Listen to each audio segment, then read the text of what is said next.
போன எபிசோடில் நம்ம எதை பற்றி பார்த்தோம் அப்படின்னா, நலிவடைஞ்சிருந்த சூரிய வம்சத்தை திரும்ப விருத்தியடை செய்யணும்னு சொல்லிட்டு நிறையா தலைமுறை அரசர்கள் வந்தாங்க.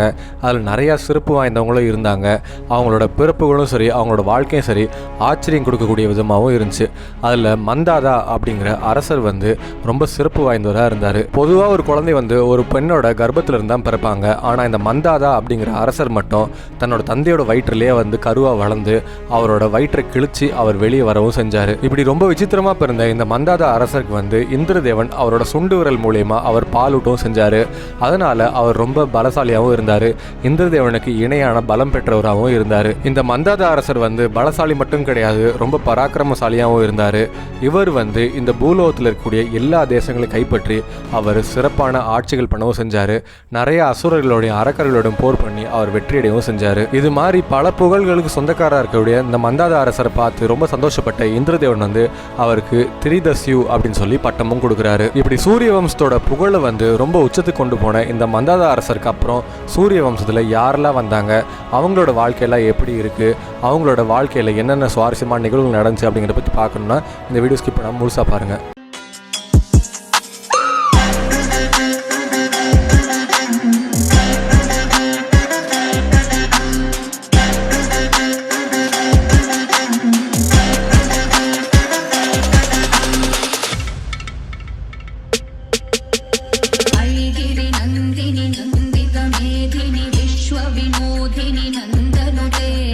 மந்தாதா அரசருக்கு பிந்துமதி அப்படின்னு சொல்லி ரொம்ப அழகான ஒரு மனைவி இருந்தாங்க.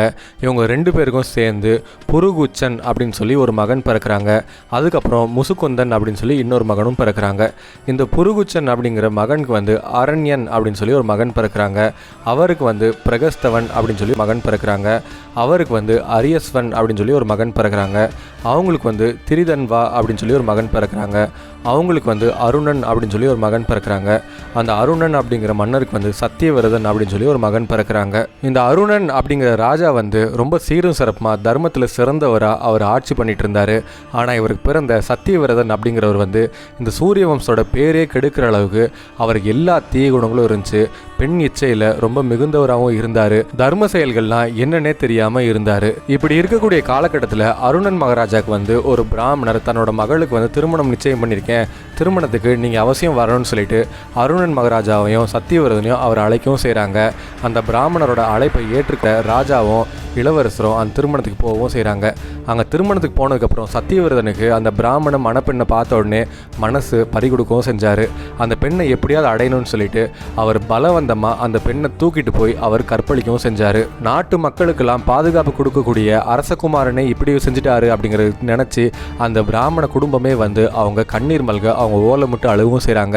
இதை அருணன் மகாராஜாவுக்கு நம்ம தெரியப்படுத்தணும்னு சொல்லிட்டு அவங்க அருணன் மகாராஜோட அரண்மனைக்கு வேக வேகமாக அவங்க அழுது புலம்பி அவங்களோட கஷ்டத்தை சொல்கிறாங்க. அந்த சத்தியவிரதன் செஞ்ச இந்த தீய செயலை பற்றியும் அவங்க சொல்கிறாங்க. இதை கேட்ட உடனே அருணன் மகாராஜாவுக்கு முகமெல்லாம் வேர்த்து போயிடுது. அவர் என்ன சொல்கிறதுன்னு தெரியாமல் அவர் கோபம் பட்டு அவரோட மகனான சத்தியவிரதனை பார்த்து சொல்கிறாங்க, அடே பாவி, நம்ம எவ்வளோ புகழ்பெற்ற ஒரு வம்சத்தில் வந்திருக்கோன்னு தெரியுமா? இந்த சூரிய வம்சோட பேரையே நீ கெடுத்துட்ட. இப்படிப்பட்ட மகன் எனக்கு பிறந்திருக்கா அப்படின்னு நினைக்கிறப்ப எனக்கு வெக்கமாக இருக்குது.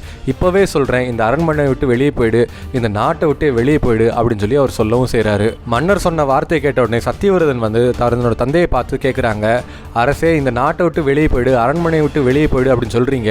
நான் பண்ணது தப்பாகவே இருந்தாலும் நான் வெளியே போய் எங்கே இருப்பேன், யார் கூட நான் சவகாசம் வச்சுப்பேன், எனக்கு யார் அடைக்கலம் கொடுப்பாங்க அப்படின்னு சொல்லி கேட்குறாங்க. அப்போ அரசர் சொல்கிறாங்க, நீ பண்ணக்கூடிய இந்த இழிவான செயல்களுக்கு உனக்கு கயவர்களும் பாவிகளும் தான் உனக்கு அடைக்கலம் கொடுப்பாங்க. நீ அவங்களோட இரு. இந்த புண்ணியம் பண்ணக்கூடிய இந்த நாட்டு மக்களோட நீ இருக்கிறது தகுதியற்றவனாக இருக்க. அதனால் பாவிகள் வாழக்கூடிய சக்கிலிப்பாளையம் அப்படிங்கிற இடத்துக்கு நீ போ அப்படின்னு சொல்லி அவர் விரட்டி விடவும் செய்கிறாரு. மன்னர் சொன்ன ஆணையை கேட்டு சத்தியவிரதனோ அவர் நாட்டை விட்டு வெளியேறவும் செய்கிறாரு. அப்போ அவர் மனசில் ஒரு விஷயம் நெருடிக்கிட்டே இருக்குது. நான் பண்ண தப்பாகவே இருந்தாலும் நம்மளோட குலகுருவான வசிஷ்டர் என் தந்தையோட கோவத்தை தனிப்படி அவர் ஏதாவது பேசியிருக்கலாம். எனக்கு நான் செஞ்ச பாவத்துக்காக ஏதாவது தண்டனையோ இல்லை பரிகாரமோ ஏதாவது கொடுத்து என் நாட்டுக்குள்ளே இருக்கும்படி அவர் செஞ்சுருக்கலாம். ஆனால் அவர் எதையுமே செய்யாமல் அவர் இருக்காரு அப்படின்றப்போ அவர் மேலே எனக்கு தனி கோபம் உண்டாகுது அப்படின்னு சொல்லி அவர் மனசில் நினச்சிக்கிட்டே போகவும் செய்கிறாரு. அருண மன்னன் தன்னோட ஒரே மகனான சத்தியவிரதனை நாட்டை விட்டு விரட்டினதுக்கப்புறம் அவருக்கு பிள்ளை பேர் இல்லை. அதனால் அவர் ரொம்ப வருத்தப்பட்டு அவர் காட்டுக்குள்ளே போய் தவம் பண்ண போகிறேன் அப்படின்னு சொல்லி தவம் பண்ண போயிட்டாரு. தன்னோட ஒரே பிள்ளை நாட்டை விட்டு விரட்டின பாவத்தினால இந்திரதேவன் வந்து அந்த அருண மன்னன் ஆட்சி பண்ணக்கூடிய நாட்டில் வந்து 12 ஆண்டு காலம் மழை பெய்யாதவாறு அவர் தடுக்கவும் செஞ்சார். இதனால் ஏகப்பட்ட வறட்சிகள் அப்படிங்கிறது உண்டாக செஞ்சுது. அதே சமயத்தில் தான் விஸ்வாமித்திரர் வந்து அவரோட மனைவிகளும் பிள்ளைகளும் ஆரம்பத்தில் விட்டுட்டு நான் கௌசிகி நதிக்கரையில் தவம் பண்ண போகிறேன் அப்படின்னு சொல்லி அவரும் புறப்படுறாரு. விஸ்வாமித்திர மகரிஷி வந்து தவத்துக்கு போனதுக்கப்புறம் அவரோட மனைவியும் அவரோட பிள்ளைகளும் வந்து ரொம்ப கஷ்டப்பட்டாங்க. இந்த பஞ்ச காலத்தில் அவங்க என்ன பண்ணுறதுன்னு தெரியாமல் அவங்க வீடு வீடாக போய் யாசகம் பெறவும் செஞ்சாங்க. அதை வச்சு அவங்க ஜீவனம் பண்ணிட்டும் இருந்தாங்க. சில நாட்களுக்கு அப்புறம் அந்த யாசகம் கூட அவங்களுக்கு கிடைக்கல. ஏன்னா நாட்டில் எந்த இடத்துலையுமே விளைச்சல் அப்படிங்கிறது இல்லை. அதனால் அவங்களுக்கு அந்த உணவு கூட கிடைக்காம அவங்க ரொம்ப சிரமப்பட்டு இருந்தாங்க. ரிஷி பத்னியின் கண் முன்னாடியே அவங்களோட பிள்ளைகள் அப்படிங்கிறது பசியாலையும் பஞ்சத்தாலையும் அவங்க வாடி வதங்கி அவங்க உடல் மெலிஞ்சு அவங்க என்னைக்கு இறக்க போகிறாங்கன்னு தெரியாமல் அவங்க ரொம்ப கஷ்டப்பட்டு இருந்தாங்க. இதை பார்த்து மனம் தாழாத ரிஷி பத்னி வந்து யோசிக்கிறாங்க, சரி நம்ம வந்து நம்ம இருக்கோம், நமக்கு பிள்ளைகள் 3 பேர் இருக்காங்க, இந்த 3 பேர் நம்மளால் காப்பாற்ற முடியுமான்னு தெரியல. அதனால் நம்மளோட பிள்ளைகளில் யாராவது ஒருத்தர் வந்து நம்ம மனசை கல்லாக்கிட்டு ஒரு பிள்ளையை மட்டும் நம்ம வந்து விற்றுருவோம், அதில் வர காசை வச்சு நம்ம கொஞ்சம் ஜீவனம் பண்ணிக்கலாம் அப்படின்னு சொல்லி அவங்க நினைக்கிறாங்க. அதுக்கப்புறம் அந்த ரிஷி பத்னி வந்து தன்னோட மனசை கல்லாக்கிட்டு நடுப்பிள்ளையோட கழுத்தில் வந்து அவங்க தர்பை புல்லால் செஞ்ச ஒரு சங்கிலி மாதிரி அவங்க கட்டி அவங்க இழுத்துட்டு வரவும் செய்கிறாங்க. அப்போ இது எங்கே விற்கிறதுன்னு தெரியல. அப்போ தான் வந்து அங்கே இருக்கக்கூடிய நாட்டு மக்கள்லாம் சொல்கிறாங்க, மனிதர்களை அடிமையாக வாங்கக்கூடிய இடம் வந்து சக்கிலிப்பாளையம் அப்படின்னு சொல்லி கயவர்கள் வாழக்கூடிய இடம் தான், அங்கே போனீங்க அப்படின்னா அவனோட மகனை வித்துடலாம் அப்படின்னு சொல்லி சொல்கிறாங்க. ரிஷி பத்னியும் துக்கம் தாழ முடியாமல் அவனோட மகனை வந்து கைத்தில் கட்டி இழுத்துக்கிட்டு அவங்க அந்த சக்கிலிப்பாளையம் அப்படிங்கிற இடத்துக்கு போகவும் செய்கிறாங்க. அவங்க தேம்பி அழுதுட்டு இருக்காங்க. அப்போ தான் வந்து அந்த சக்கிலிப்பாளையம் அப்படிங்கிற இடத்த வந்து ஆட்சி பண்ணக்கூடிய அரசராக இருக்கக்கூடிய இந்த சத்தியவிரதன் வந்து அங்கே வராரு. ஆமாம், சத்தியவிரதன் வந்து சக்கிலிப்பாளையத்துக்கு வந்த உடனே அவர் சும்மா இருக்க கிடையாது. அங்கே இருக்கக்கூடிய எல்லாருக்குமே வந்து அவர் சேர்ந்து அரசராக மாறவும் செஞ்சார். அதனால் சத்தியவிரதன் வந்து இந்த ரிஷி பத்னியை பார்த்து, பெண்ணே நீ யார், எதுக்காக உன் பிள்ளையை வந்து இப்படி கட்டி வச்சுட்டு நீ அழுதுட்டு இருக்க அப்படின்னு சொல்லி கேட்குறாங்க. அப்போ அவங்க நடந்த விஷயத்தெல்லாம் சொல்கிறாங்க. நான் வந்து விஸ்வாமித்திர மகரிஷியோட மனைவி, என்னோட பிள்ளையில் ஒருத்தன் தான் இவன், நாங்கள் வறுமையில் ரொம்ப கஷ்டப்பட்டு இருக்கோம், அதனால் இவனை விட்டுறாது நாங்கள் ஜீவனம் பண்ணலான்னு சொல்லி என் மனசை வந்து திடமாக்கிட்டு நான் இப்படி வந்து நின்றுட்டுருக்கேன். ஆனால் என் மனசு கேட்கவே இல்லை அப்படின்னு சொல்லி அவங்க ஓன்னு அழுகிறாங்க. இப்படி ரிஷி பத்னி அழுகிறத பார்த்த உடனே மனம் இழகுன சத்தியவிரதன் வந்து ரிஷி பத்னி பார்த்து சொல்கிறாங்க, பஞ்சத்தால் நீங்கள் கஷ்டப்படுறீங்கன்னு சொல்கிறீங்க இல்லையா, உங்களோட கஷ்டத்தை நான் தீர்த்து வைக்கிறேன், இந்த இடத்துக்குலாம் வராதிங்க, இங்கே பாவிகளும் கயவர்களும் வாழக்கூடிய இடம், இது வந்து உங்களுக்கு நல்ல இடம் கிடையாது, அதனால் உங்கள் ஆசிரமத்திலே நீ இருங்க, தினமும் காலையில் உங்கள் ஆசிரமத்து பக்கத்தில் இருக்கக்கூடிய மரத்தில் உங்களுக்கான உணவை நான் கட்டி வச்சுட்டு போகிறேன் அப்படின்னு சொல்லி சொல்கிறாங்க. ரிஷி பத்னியும் ரொம்ப சந்தோஷப்பட்டு அவங்க வணங்கிட்டு அவங்களோட ஆசிரமத்துக்கு போகவும் செய்கிறாங்க. சத்தியவிரதன் சொன்ன மாதிரியே மறுநாள் அந்த ரிஷி பத்னியோட ஆசிரமத்து பக்கத்தில் இருக்கக்கூடிய மரத்தில் அவர் காட்டில் கிடைக்கக்கூடிய ஏதோ ஒரு பழங்கள் காய்கள் இல்லை அவர் வேட்டையாடின ஏதோ ஒரு இறைச்சி வந்து அங்கே கட்டி வச்சுருந்தாங்க. அதை எடுத்து ரிஷி பத்னி தன்னோட பிள்ளைகளுக்கு பகிர்ந்து கொடுத்து அந்த இறைச்சியாலையும் அந்த பழங்களாலையும் அவங்க பசியாறி அவங்க வாழவும் செஞ்சுட்டு இருந்தாங்க. இப்படி சத்தியவிரதன் அந்த ரிஷி பத்னி கொடுத்த வாக்கை வந்து அவர் சத்திய வாக்கை எடுத்துக்கிட்டு அவர் தினம் அந்த ரிஷி பத்னிக்கு தேவையான உணவுகளையும் இறைச்சிகளையும் அந்த மரத்தில் போய் கட்டி விடவும் செஞ்சாங்க. இப்படியே நாட்கள் போயிட்டு இருந்துச்சு.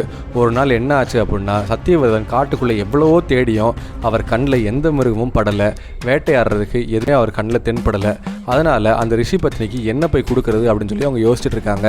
நம்ம இன்னைக்கு போய் உணவு கொடுக்கல அப்படின்னா அந்த குடும்பமே பசியால் வாடுமே, நம்மளோட சத்தியத்தை நம்ம மீறின மாதிரி ஆகிடுமே, எப்படி அது ஏதாவது ஒரு விலங்கை நம்ம கண்டுபிடிச்சி அதை வேட்டையாடி நம்ம போய் கொடுக்கலாம் அப்படின்னு சொல்லி அவங்க நினச்சிட்டு இருக்காங்க. அந்த சமயத்தில் தான் சத்தியவிரதன் வந்து காட்டுக்குள்ளே வரப்போ வசிஷ்டரோட ஆசிரமத்தை பார்க்குறாங்க. அந்த ஆசிரமத்தில் வெளியே கட்டியிருந்த பசுமாட்டையும் பார்க்குறாங்க. இதை பார்த்த உடனே சத்தியவிரதன் மனசில் தோணுது, இந்த வசிஷ்டர் வந்து நமக்காக பேசலை இல்லையா, இவரை பழி வாங்கணும் அப்படிங்கிறதுக்காக இந்த பசுமாடை வேட்டையாடி நமக்கு இறைச்சி வந்து ரிஷி பத்னிக்கும் நம்மளும் வந்து எடுத்துக்கலாம் அப்படின்னு சொல்லி அவர் நினைக்கிறாரு. அதே மாதிரி வசிஷ்டரோட ஆசிரமத்தில் இருக்கக்கூடிய பசுமாட்டை அவர் வேட்டையாடி அதில் இருக்கக்கூடிய இறைச்சியில் பெரும் பங்கை வந்து ரிஷி பத்னிக்கும் அவர் பிள்ளைகளுக்கும் கொடுக்கவும் செய்கிறாங்க. மீதி இருக்கக்கூடிய பெரும் பங்கை வந்து இவர் உணவாக எடுத்துக்கவும் செய்கிறாங்க. கொடுத்துருக்கிறது வந்து பசுமாட்டு இறைச்சி அப்படிங்கிறது தெரியாமல் ரிஷி பத்னியும் அவங்களோட மகன்களும் பிள்ளைகளும் வந்து அதை பகிர்ந்து உண்ணவும் செய்கிறாங்க. இப்படி தன்னோட ஆசிரமத்தில் இருக்கக்கூடிய பசுமாட்டை வந்து சத்தியவிரதன் அவர் வலுக்கட்டாயமாக அவர் திருடி கொண்டு போய் அதை கொன்று அதை இறைச்சியாக்கி இப்படி அவர் தின்றுருக்காரு அப்படிங்கிற செய்தி வந்து வசிஷ்டருக்கு தெரிய வருது. அதனால் வசிஷ்டர் பயங்கரமாக கோவப்படுறாரு. அப்போது சத்தியவிரதனை பார்த்து சொல்கிறாங்க, அடே பாவி, செய்யக்கூடாத பாவங்கள் எல்லாத்தையுமே நீ செஞ்சிருக்கியே, ஒரு சமயம் பிராமண பெண்மணியை தூக்கிட்டு போய் நீ கஷ்டப்படுத்துனது உனக்கு பத்தாதா, அது மட்டும் இல்லாமல் இப்போ வந்து பசுமாட்டை வேட்டையாடி நீ அதோட இறைச்சி வரை சாப்பிட்ருக்க, தந்தையோட கோவத்துக்கு ஆளாயிருக்க, இப்படி செய்யக்கூடாத 3 பாவங்கள் நீ செஞ்சுருக்க, அதனால் வாழ்க்கையில் நீ வந்து மனிதருக்கு தகுதியே கிடையாது, இந்த 3 பாவங்களும் 3 கொம்புகளாக மாறி நீ திரிசங்கு அப்படிங்கிற பிசாசா போவ அப்படின்னு சொல்லி சாபம் கொடுக்கவும் செய்கிறாரு. இப்படி வசிஷ்டர் கொடுத்த சாபத்தினால அந்த சத்தியவிரதன் வந்து 3 கொம்புகள் கொண்ட ஒரு மிகப்பெரிய பிசாசா மாறி அவர் திரிசங்கு அப்படிங்கிற பேரும் கிடைச்சிது. அரசகுமாரனா பிறந்து செய்யக்கூடாத பாவங்கள் எல்லாமே செஞ்சு அவர் வசிஷ்டரோட கோவத்துக்கு ஆளாகி இந்த சத்தியவிரதன் அப்படிங்கிற ராஜகுமாரன் வந்து திரிசங்கு அப்படிங்கக்கூடிய 3 கொம்புகள் பொருந்திய ஒரு மிகப்பெரிய பிசாசாவும் மாறினார். இப்படி திரிசங்குவாக மாறின இந்த சத்தியவிரதனோட வாழ்க்கையில் என்ன நடந்துச்சு, இதுக்கப்புறம் அவரோட வாழ்க்கையில் என்னென்ன சுவாரஸ்யமான நிகழ்வுகளை சந்திச்சாரு அப்படிங்கிறத பற்றி பார்க்கணும் அப்படின்னா அடுத்தடுத்து வர எபிசோட்ஸை கண்டினியூஸாக பாருங்கள்.